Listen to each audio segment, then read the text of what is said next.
Every now and then, an idea takes form that changes everything. It revolutionizes the way we see and understand the world around us. I believe that just such an idea took form in the medieval Islamic world. It's the idea that everything, from the stars above to the workings of our own bodies, is not arbitrary or whimsical, but subject to certain systematic rules. And what's more, that we humans can work out what those rules might be. And then we can refine and test our theories through observation and experiment. In other words, it's the idea we now call the scientific method.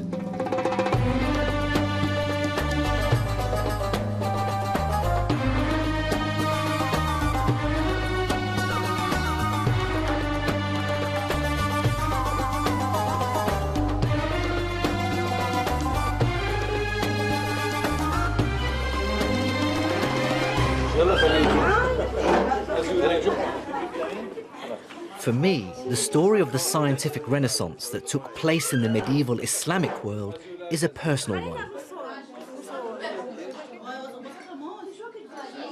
This is my cousin Samir's house in the Iranian capital, Tehran. I haven't seen some of the relatives on my father's side of the family in over 30 years. This is my not so tall but very beautiful Auntie Anisa. The Al-Khalili family is originally from the city of Najaf in Iraq, south of Baghdad. In fact, I grew up in Iraq. But when Saddam Hussein came to power, the family split. Many of the Al-Khalilis fled here to Iran. As my mother's English, I came to Britain with my parents. There, I pursued my passion for science and am now a professor of physics at the University of Surrey. But now, I find that my own scientific work and my Arabic and Islamic heritage are intertwined. On my journey through the Middle East, I discovered that an astonishing leap in scientific knowledge took place here 1,000 years ago under a powerful and flourishing Islamic empire. Wealthy, powerful, successful cultures will produce enormous advances in understanding and in technique. And that's just what we find in Islam, in Baghdad, under a series of successful, powerful, wealthy, and self-confident Islamic regimes. Over 1,000 years ago, the Islamic Empire was the largest in the world. It governed an estimated 60 million people. That was over 30% of the world's population. I found an archaeological fragment of this glorious past in a suburb of Tehran, not far from my cousin's house. These ancient walls, tucked behind a back street on the outskirts of southern Tehran, are literally all that remain of the ancient city of Ray, the city that the great Persian geographer Al-Muqaddasi described as one of the glories of Islam. Of course, Ray was just one of a number of cities that flourished under early Islamic rule. From Baghdad, its capital, the empire spread across thousands of miles, from North Africa through to Central Asia. Cities like Al-Askar, Basra, Merv, Gurganj, Bukhara, each powerful and thriving cities. Each would have been rich in trade, alive with culture. Each would have had its own libraries, its own academies. These were powerhouses of the new science. This really was a golden age. Think of that span of land. This is larger than any empire human civilization had ever known. Within that span of land, you can plug in the Roman Empire and it will fill just maybe, what, 1/3 of it, 1/2 of it, or something like that.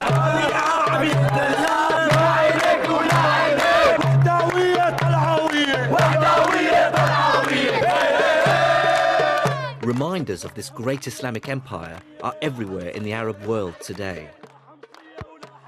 This football match in the Syrian capital Damascus is being played at the Abbasid Stadium.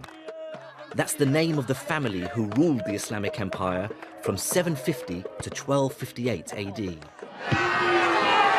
هذول اجوا بعد عهد الأموي وعملوا حضارات بناء. This large territory allowed them to raise enormous tax revenues to fund a search for knowledge and scholarship, which became known as the translation movement. They sent scholars around the known world to gather up great books and have them translated into Arabic. It's a legacy that's still alive in the minds of most modern Arabs. جماعة اهتموا بالفكر بالفلك وقدموا يعني طوروا تقويم الشهر كمان وعربوا الكتب اليونانية واهتموا بالعلم كثير بالطب وبالهندسة وكل For medieval Islamic leaders, scientific knowledge was crucial to successfully running a vast empire. They did have a big and sophisticated governmental administration, and obviously that needed knowledge. If you wanted to be an administrator and you had to assess taxes, you needed to know about mathematics. It also wants to be able to build monumental buildings. That requires the knowledge of architecture and, again, mathematical skills to construct fine buildings safely. Medicine, just to keep the elite happy and healthy. And those are the areas of knowledge which are first translated from other languages into Arabic.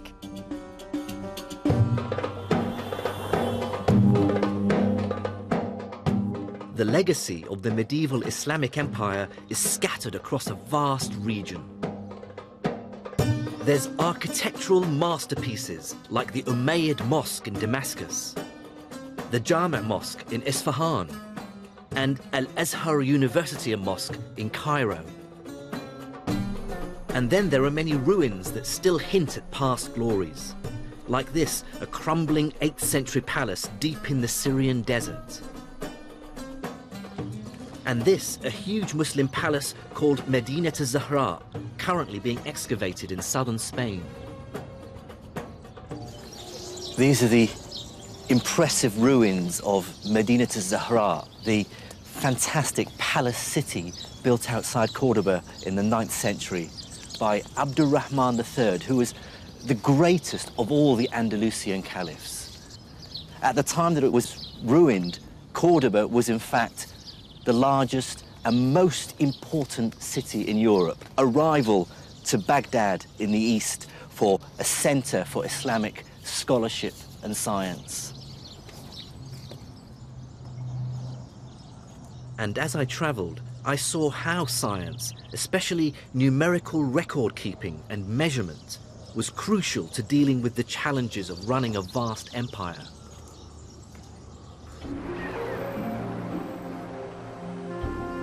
This is the mighty River Nile as it flows through the Egyptian capital, Cairo. Since antiquity, its unpredictable floods have determined the fate of Egypt's people, bringing years of lean and plenty.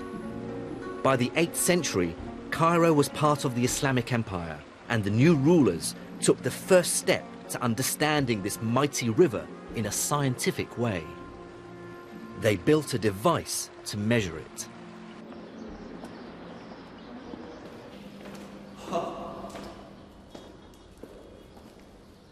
Amazing structure, right? Dr. Nader Al-Bizri of the Institute of Ismaili Studies is showing me the Nilometer. It's basically a huge colonnade that was built in a chamber connected by tunnels to the river. As the water rose or fell, its height could be read from the central column. The central colonnade here is ultimately a measuring instrument. It is very precise. It's almost 1 inch between a marking and another. Presumably they need to know seasonal variations in the height. And to try to have some sort of record so that they could measure against certain years, where a year was known for a high level of flood versus another year known for its drought. Then they might perhaps take some precautions. Yes. The data collected from the Nilometer did have one practical use.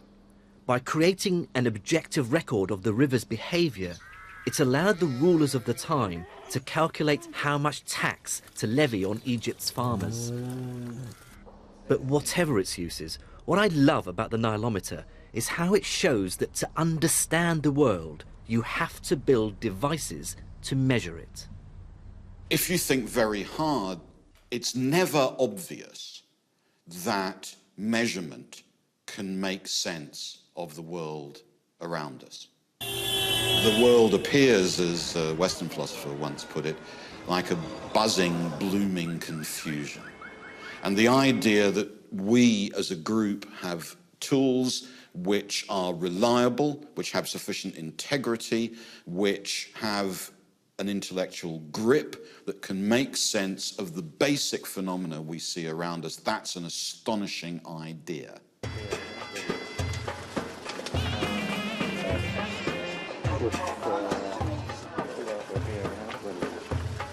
And one medieval Islamic ruler made measurement a personal obsession, giving it a scale and ambition that was truly unprecedented. His name was Al-Ma'mun, and he became the caliph or ruler of the Islamic Empire in 813 AD. Al-Ma'mun lived in a culture without portraiture, so all we have are later impressions of what he might have looked like. Al-Ma'mun funded a range of scientific research, but one particular project was a personal favorite of his.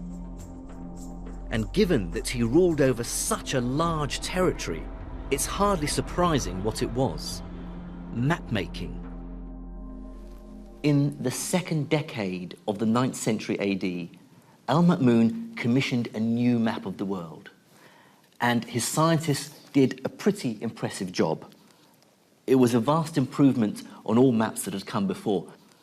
What we see here is that they've really got the Mediterranean, its shape and how it links in with the Black Sea, the Middle East, even the whole of Asia as far as China and Japan. They've even got the Indian Ocean and the east coast of Africa. It all looks pretty impressive for the known world at the time. Of course, what Al-Ma'mun ultimately wanted to know was how much of the Earth as a whole did he possess? And this begged the question, just how big is the Earth?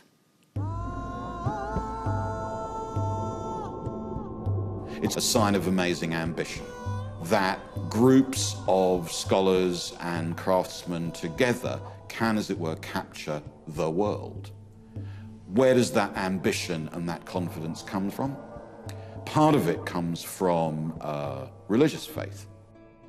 Because the world was made by someone a bit like us, but much smarter, if we're smart enough, the thought was, we could probably make sense of a bit of what he did. And that's very clear as a motivation in a lot of Islamic, as in a lot of Christian science. And more specifically, the practice of Islam demanded that its followers have a very clear idea of the size and shape of the world. Now, this is crucial information for Muslims because wherever they are in the world, they need to know the direction to Mecca for their prayer. This is known as al-Qibla. Now, over such a large territory, finding the direction to Mecca is not a trivial problem.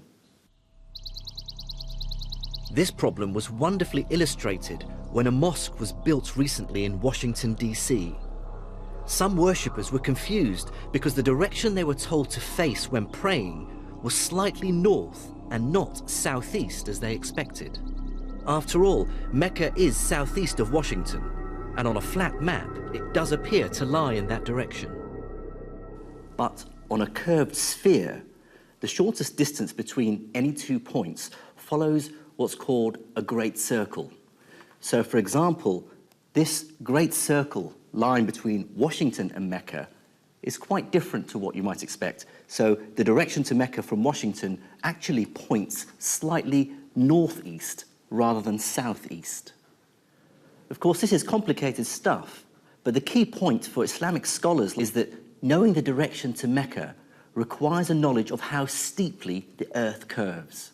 And that means knowing how big it is. So Al-Ma'mun commissioned his very best scientists to measure it. Hello. Hello. Mr. Sami. I'm Jim Al-Khalili. Nice to meet you.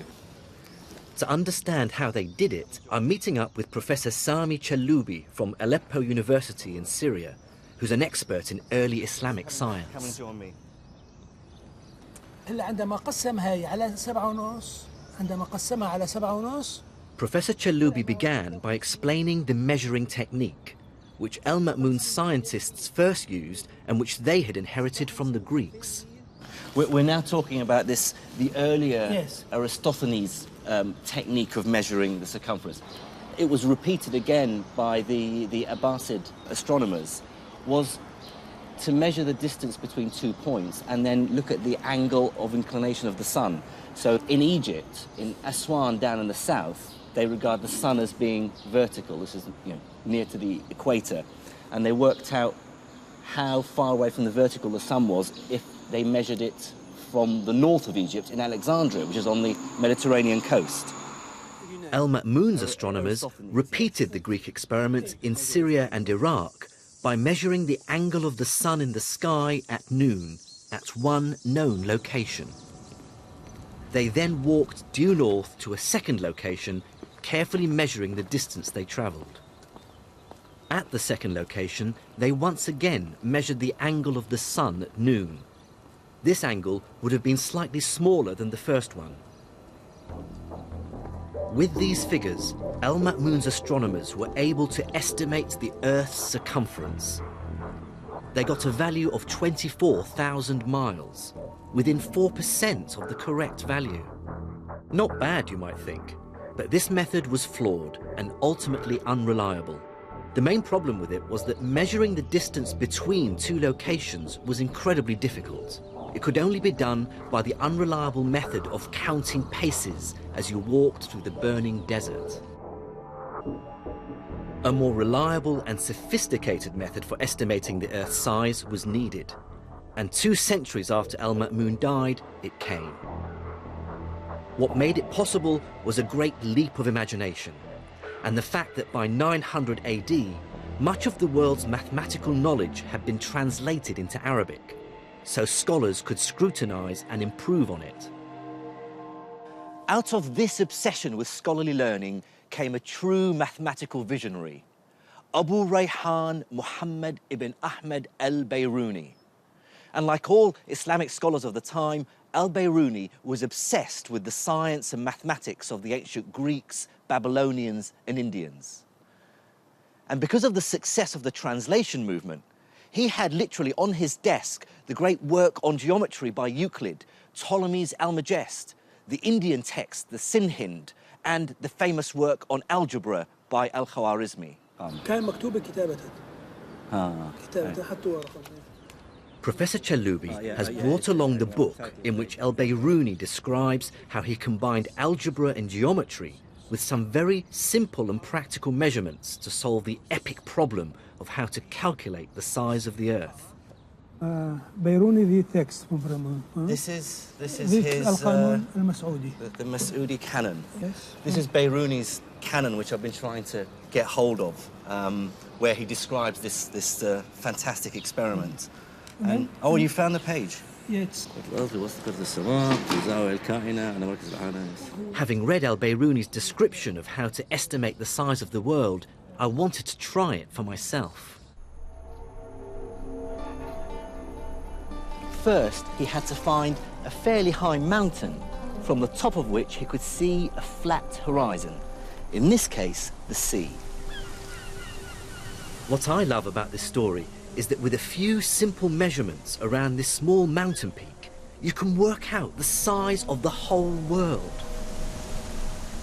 Al-Biruni's first step was to work out the height of the mountain. He did this by going to 2 points at sea level, a known distance apart, and then measuring the angles from these points to the mountaintop. So, to measure the angle to the mountaintop, Biruni had to use a device like this called an astrolabe. It's basically a giant protractor. It has the angles in degrees marked around the outside and a pointer to help him determine his line of sight. So if we try now and determine the angle to the top, it has to hang freely And then, okay, so if you let it hang. I'd like to stress, if you haven't noticed already, that Al-Biruni would have made his measurements more meticulously than I am. He did them again and again to get consistently reliable results. Okay, that's about it. And that is 24.5 degrees. Okay, so now we've determined one angle. We now have to go and pick our second spot along the beach.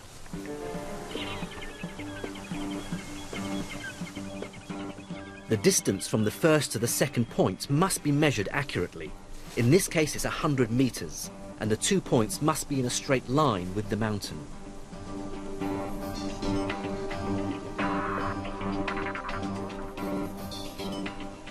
I measured the second angle to be about 26.5 degrees, and now had enough information to calculate the height of the mountain.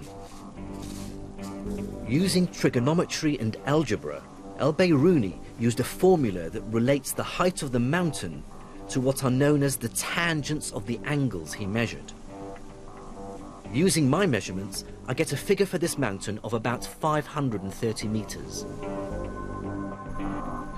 I now need only one more measurement to get the size of the Earth.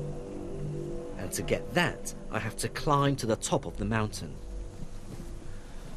What Biruni did next was measure the angle of the line of sight to the horizon as it dips below the horizontal. So we're going to try and reproduce that. So if you can lift it up so that it's hanging, and if I locate the horizon, okay, which is about 0.5 degree, which is about the value that Biruni got. Now here's the really ingenious part. Biruni had measured 4 quantities, 3 angles and a distance.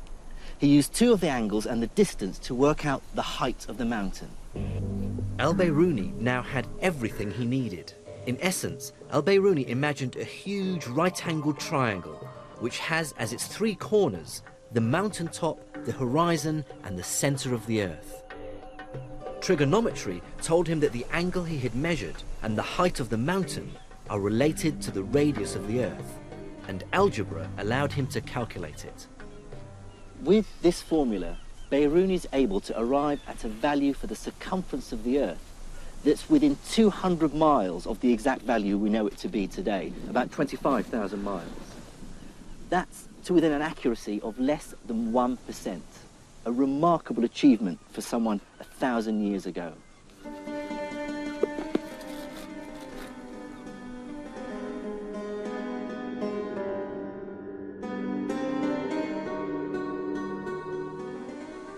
For me, Biruni's experiment is an early dramatic example of a scientist using mathematical reasoning to extend humanity's reach.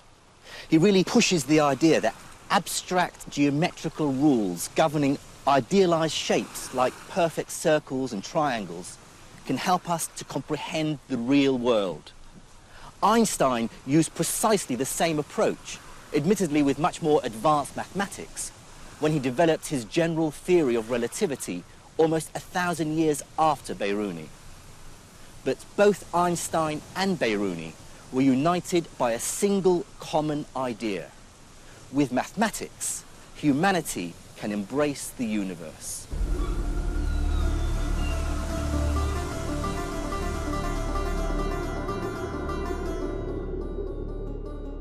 In this story of the birth of the scientific method, the Islamic scholar's ability to master sophisticated mathematics is the first crucial ingredient.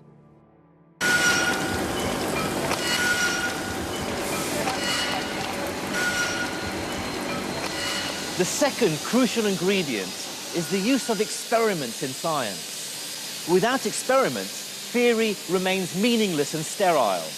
It's experimentation that allows theory to be held up against the real world. It gives it physical meaning. But whereas sophisticated mathematics grew out of the empire's obsession with the world's learning through the translation movement, practical experiment came from the daily needs of a powerful and expanding civilization.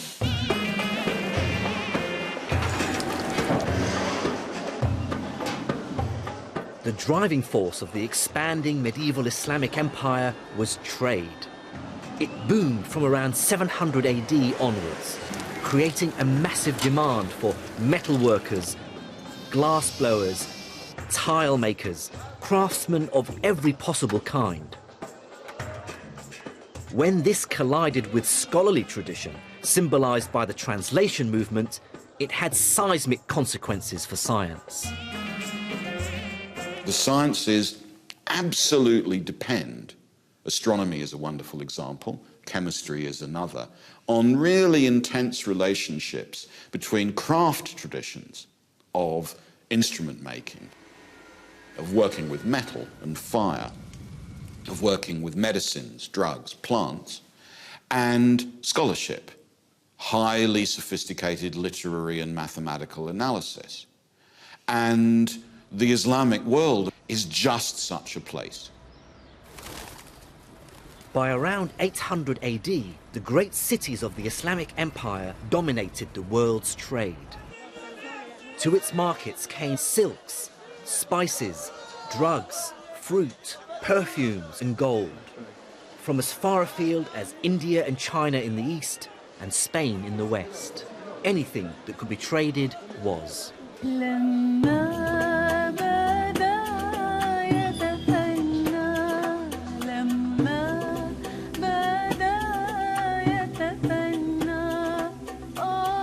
A wonderful relic of this medieval trade boom are the great caravanserais, like this one in the Syrian capital, Damascus. This huge vaulted building was designed as a resting place for all the traders and their animals who visited the city.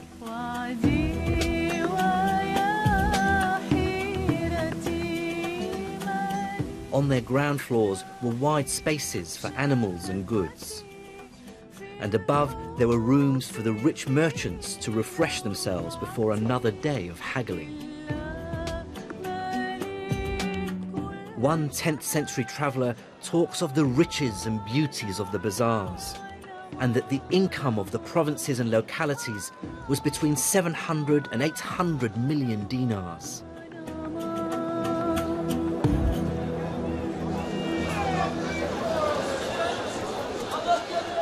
Markets like this in the Egyptian capital Cairo still capture the intensity of medieval trade. And still surviving in the modern world of the internet and the mobile phone is a fantastic example of how traders 1,000 years ago communicated across a vast empire. So this is a carrier pigeon, its base is here, so wherever you took this pigeon all over Egypt, it will make its way back to this guy. There's a famous story that a rich Cairo merchant by the name of Anor wanted to grow cherry trees. So he sent a message with a carrier pigeon to a contact of his in Damascus asking for some seeds. His contact sent back 500 birds, each one carrying a small bag with seeds in it.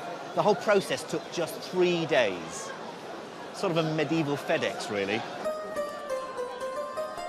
By 700 AD, the Islamic Empire was taking the first steps towards mass production. And in this world where knowledge of materials, metals, and how they're worked became increasingly important, one practice flourished.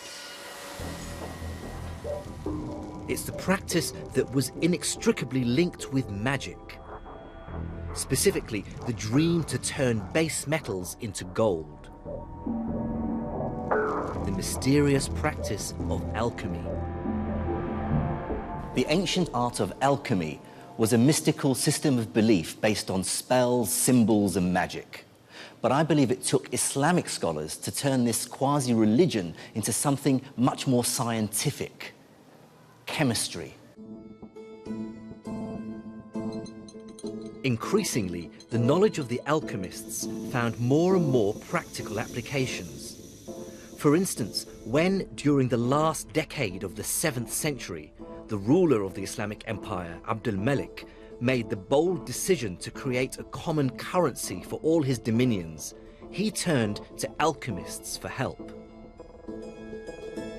The proportion of gold to other alloyed metals that you have to put into the dinar to make the dinar usable. Otherwise, pure gold will become very soft and you can't use it. So that proportion is adjusted by, believe it or not, in this period, the alchemists. It is the alchemists who knew how to combine metals together and how to get the proportions of this gold to silver and gold to bronze and so on.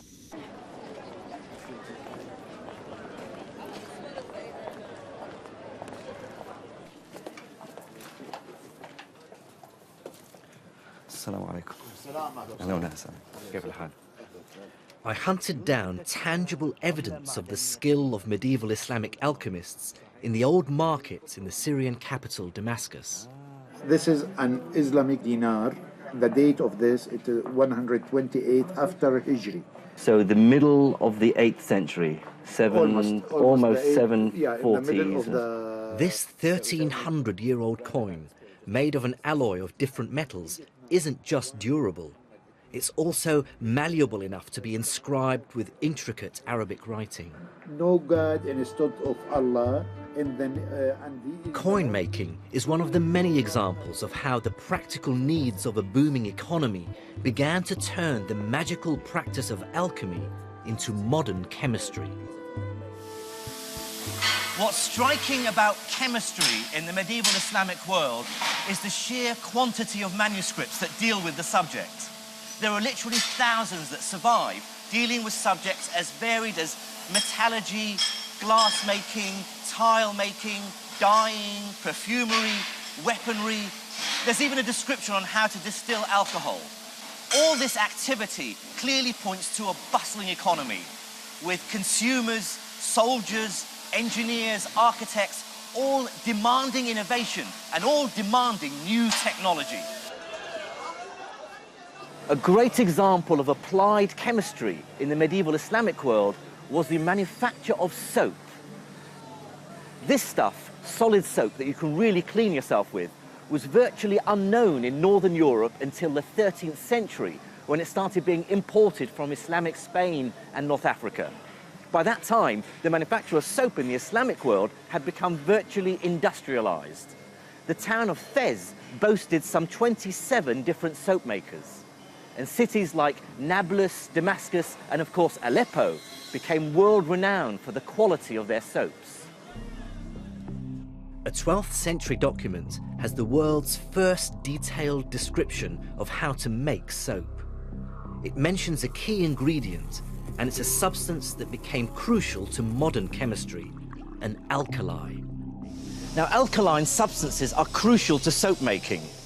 But what's interesting is that our word alkali derives from the Arabic al-Qali, which means ashes. That's because back then, alkalis were manufactured from the ashes of the roots of certain plants like saltwort. Islamic chemists' new understanding of alkalis and other new chemicals gave another industry a lift too, glass making.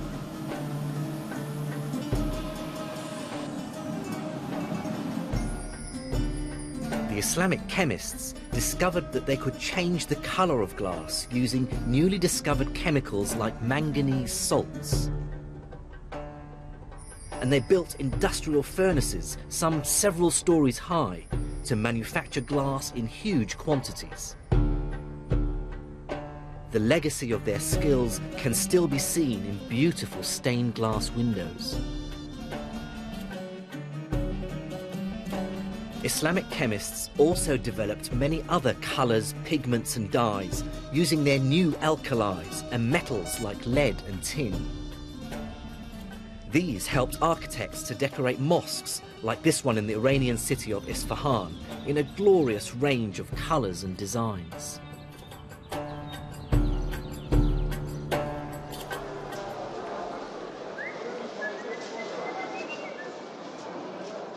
Chemistry was also driven by the booming market in perfumes.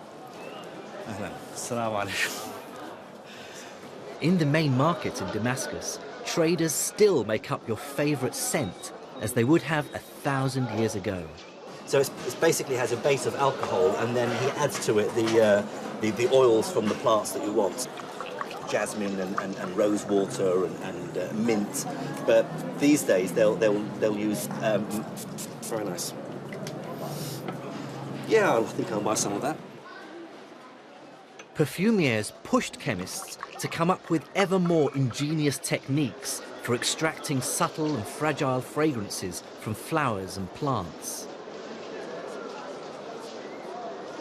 They responded by refining and really establishing a technique that all chemists would instantly recognize today: distillation.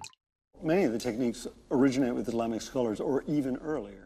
Dr. Andrea Sella, a chemist from University College London, shows me how distillation was used. Distillations would have been done in devices sort of related to these. This is what's now called a retort, and we don't really use them anymore, but retort comes from the word to bend. In other words, a flask which has been bent over, and that's crucial. Well, many of the techniques... The shape means that a gas produced in the flask is forced to condense in the spout, and it's the main way of extracting scents from flowers and plants. Now, the idea here is that you heat at this end and you collect at the other. And so we should actually take a look and see if we can do a quick distillation with rose petals. First, we need to just put in a little bit of water. The water and steam will essentially control the temperature. What we don't want is for this to get too hot. The trick with this kind of distillation is to use heat to release the scent molecules, but at the same time making sure that these delicate substances aren't destroyed in the process. You actually use the steam to control the temperature, and the steam will carry those smells over. You can see the liquid coming up, condensing in the long tube. And there is already liquid coming over. Through, yeah. And that should be carrying with it some of the sort of rose water smell. Yes, you can really smell it. This picture shows a 14th century perfume distillery. Middle Eastern perfumes were known to have been sold as far away as India and China. The Islamic chemists also played a pivotal role in another more gruesome industry: weaponry. Historical records during the Crusades talk in terrified tones of how the Muslims would attack the Christians with burning missiles and grenades, striking fear into the hearts of the defenders. Many of these use a substance known as Greek fire. Islamic chemists improved on Greek fire by using and refining a naturally occurring resource: petroleum. They developed the idea of distilling petroleum, or naft, to create a lighter, extremely flammable oil, which they mixed with other volatile chemicals to make them burn furiously. And the result was clearly terrifying. What all these medieval Islamic texts on chemistry have in common is their great attention to detail, which is clearly based on careful experimentation. In fact, the whole idea of a laboratory where chemical and industrial processes can be tried out really takes hold at this time. The ingenuity of medieval Islamic chemists is impressive. But I wanted to know something deeper. What contribution did they make to our modern understanding of the principles behind chemistry? This is the centerpiece of modern chemistry, the periodic table.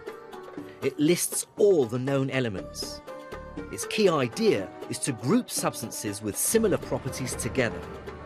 On the far right, for instance, are the inert gases. On the far left are the volatile metals. The periodic table is a triumph of classification, giving scientists a way of organizing their knowledge of the material world. Classification is simply a way to think clearly. I mean, what you need when you have some ideas about how the world works is that gives you a kind of schema, and you chop the world up into categories. And that actually helps you to understand, to make sense of what's around you. People had been trying to classify the material world since ancient times. The Greeks, for instance, thought there were just 4 worldly elements: air, earth, fire, and water. But this idea was a philosophical one and had little practical value.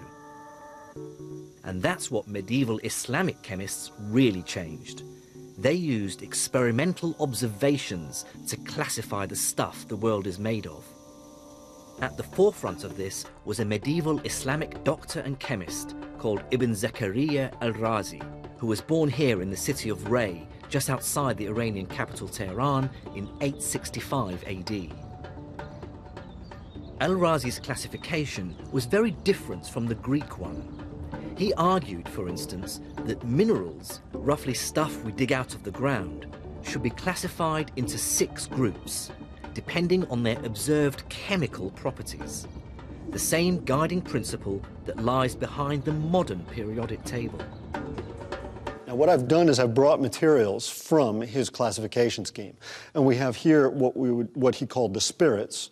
We have the metallic bodies, we have the stones, then we have the atriments, the salts, and finally the boraxes. Each of Al-Razi's groups had a profoundly different experimental behavior. For instance, spirits were flammable. The metals were shiny and malleable. Salts dissolved in water. Of course, these classifications are not the way we do it today. But the point is that for the first time, Al-Razi was grouping substances on the basis of experimental observations, not philosophical musings. We've come over 1,000 years since the work of Al-Razi. What sort of debt does modern chemistry owe to him for his classification? Well, I think with Razi we start to see the first classification which really leads on to further experiments, the first schema which allows people to start doing rational work. And so really he lies at the start of almost formal chemistry, which ultimately leads to our periodic table.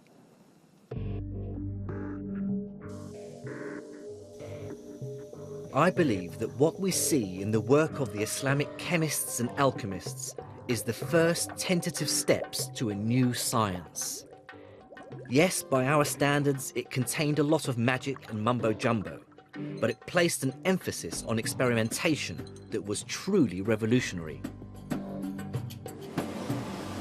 But bigger and better was to come, because Islamic mathematics and the experimental techniques of Jabir ibn Hayyan and Al-Razi were about to be welded together in a completely innovative way that would revolutionize their work and create the modern scientific age. Until the 9th or 10th centuries, ideas about science and how the natural world worked were dominated by the Greek philosopher Aristotle, and they were very different from ours today. He believed that mathematics was concerned only with an abstract world of perfect forms, of idealized shapes like circles, squares, and triangles. It had no power to explain what we observe in the world around us, a world characterized by irregular, wonky shapes and constant change. Physics is a Greek word meaning the science of change. And for the classical Greek tradition, there was a strong sense in which the science of change was in contradiction with mathematics. Mathematics dealt with perfect knowledge, with the unchanging world of mathematical forms. And it seemed in principle extremely unlikely that processes of coming into being and passing away, of growth and of decay, of qualitative change, could be captured with the beauties of geometry and mathematics. The story of how humanity shook off this idea and began to see that mathematics is actually an incredibly powerful way of describing the world around us is long and complicated. But for me, Islamic scientists played a crucial role. And I believe one man really led this movement to turn mathematics from a language of abstract thought into a truly practical science. He was, like me, from Iraq, and his name was Ibn al-Haytham. What al-Haytham and his contemporaries argued for was the possibility, in a way, of a single science, which would be both mathematical and philosophical, which would link together a physics, a science of change, with a mathematics, a science of quantity. And that seems to me to be radical and crucial for the construction of new forms of reliable knowledge. Ibn al-Haytham was born in 965 AD in the southern Iraqi town of Basra, and other scholars regarded him as a prodigy. He shot to scientific fame just after the turn of the first millennium and was an incredibly innovative and brilliant scholar. His reputation as an intellect spread throughout the empire. But it was this reputation that would almost cause him to lose everything when he took up the poisoned chalice of trying to tame one of the world's greatest rivers.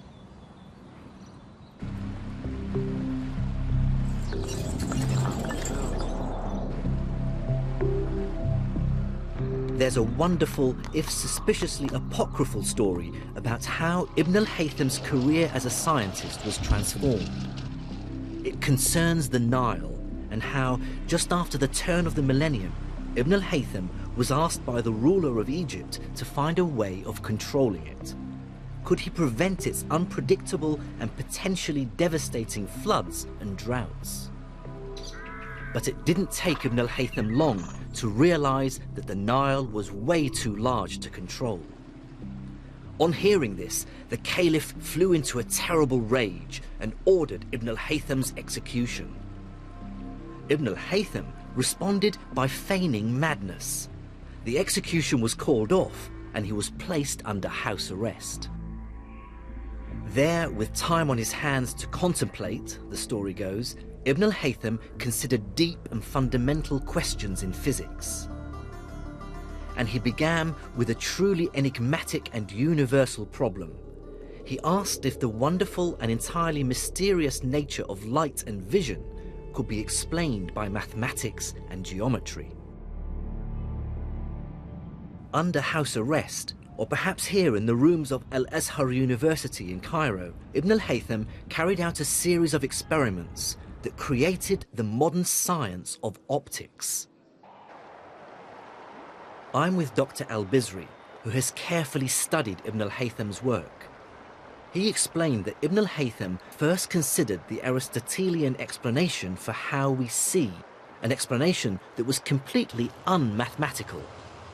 Aristotle argued that when we look at, say, a tree, its essence or form emanates from it and then mysteriously flows into our eyes.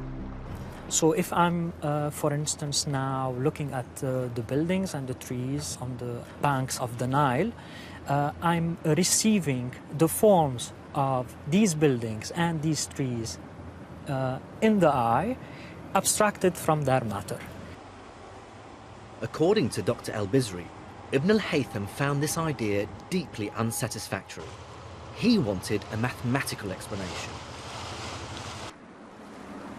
And looking back at existing Greek writings, he found one, although it was obscure and bizarre. This idea claimed that we see because light rays come out of the eye. Ultimately, it says that vision occurs by way of the emission from the eye of light that is shaped in the form of a pyramid or a cone.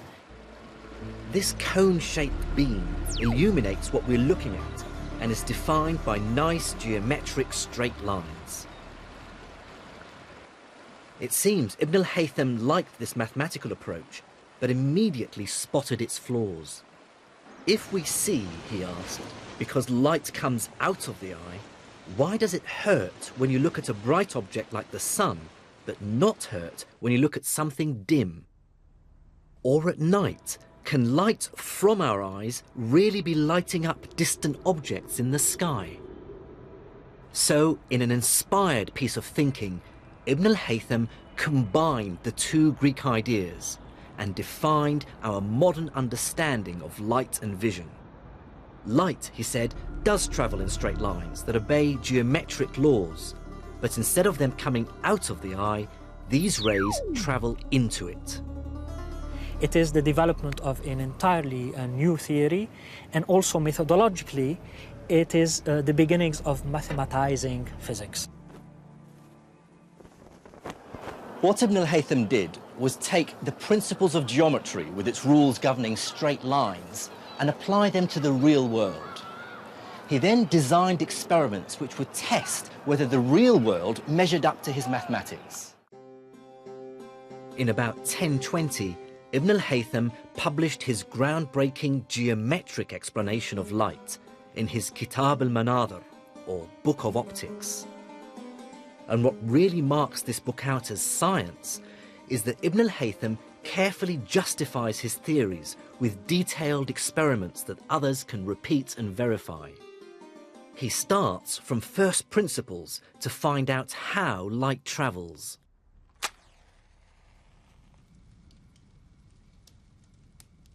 For his first experiment, Ibn al-Haytham wanted to test the idea that light travels in straight lines.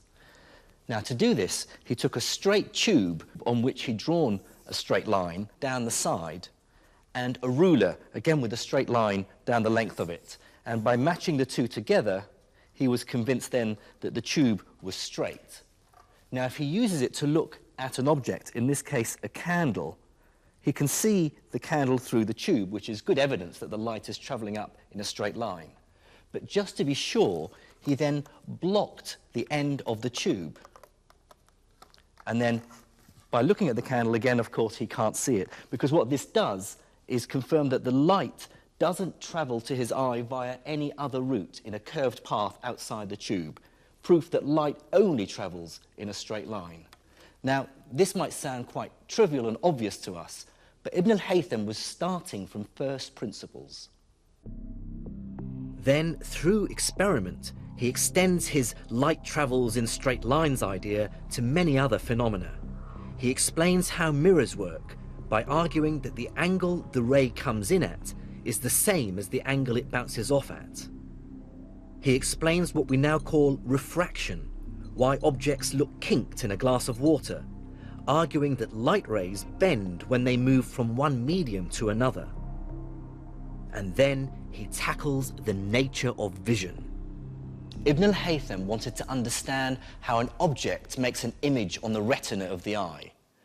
So he built what he believed was a stripped-down version of the eye, which is basically a black box with a tiny hole in it. This is what we call today the camera obscura.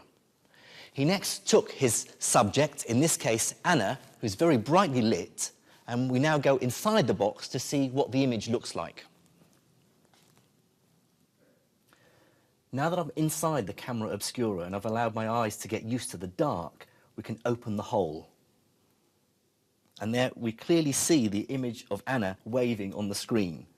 But the image is inverted because light travels in straight lines, and so the light from her head has to move diagonally downwards to hit the bottom of the screen, and light from her feet travels diagonally upwards to hit the top. But more importantly, what this proved to Ibn al-Haytham is that there's a one-to-one correspondence between every point on the object, on Anna, and every point on her image on the screen. Just like a modern scientific paper, the attention to detail in the Kitab al-Manadhir is incredible. His book isn't just a dry scientific treatise, it's a manual for future generations. In his work, he constantly justifies his theories about light with experimental observation. And he describes his experiments in great detail so that other people can repeat them and confirm his ideas. His message is, don't take my word for it, see for yourself. I believe that Ibn al-Haytham was one of the very first people to ever work like this. This, for me, is the moment that science itself is summoned into existence and becomes a discipline in its own right.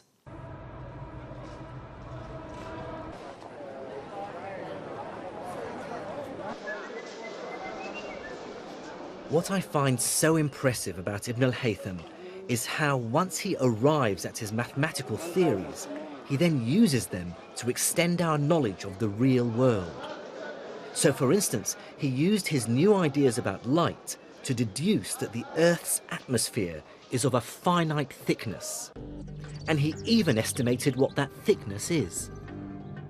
He did it basically by measuring how long twilight lasts.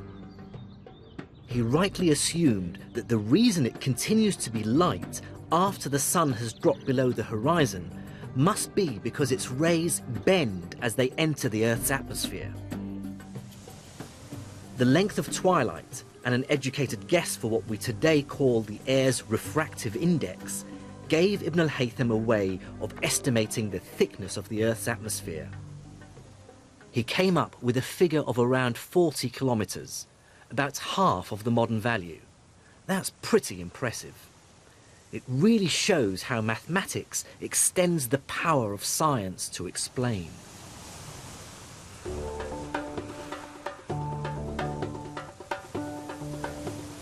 On my journey so far, I've been overwhelmed by the sheer intellectual ambition of medieval Islamic scientists. When their leaders asked them to find out the size of the world, scholars like Al-Biruni used mathematics in startling new ways to reach out and describe the universe. And as trade and commerce boomed, scientists like Al-Razi responded by developing a new kind of experimental science, chemistry. But if there's one Islamic scientist we should remember above all others, it is, in my view, Ibn al-Haytham, for doing so much to create what we now call the scientific method. The scientific method is, I believe, the single most important idea the human race has ever come up with. There is no other strategy that tells us how to find out how the universe works and what our place in it is. Of course, it's also delivered technologies that have transformed our lives. So the next time you jet off on holiday, or use a mobile phone, or get vaccinated against a deadly disease, remember Ibn al-Haytham, Ibn Sina, Al-Biruni, and countless other Islamic scholars 1,000 years ago who struggled to make sense of the universe using crude mirrors and astrolabes. They didn't get all the right answers, but they did teach us how to ask the right questions.